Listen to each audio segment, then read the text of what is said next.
then we have a white pintail duck or Bahamas duck on the other side. These are least sandpipers. This one's over here. And then behind we have the white-chipped pintail duck. There's several least sandpipers there.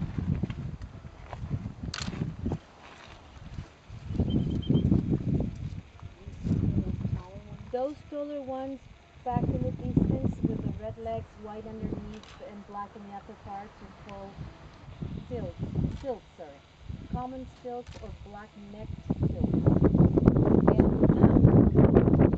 if we make if we measure the legs and the body side and they made a comparison of the legs in proportion to the body size, and then we compare them with the other ones, the silks have the longest legs in proportion to the body size than any bird.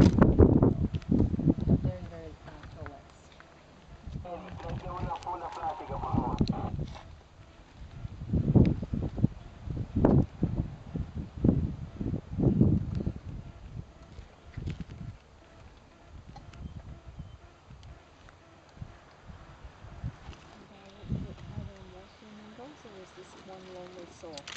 There's one lonely soul over here. It could be probably later another one joining him or her, but they migrate between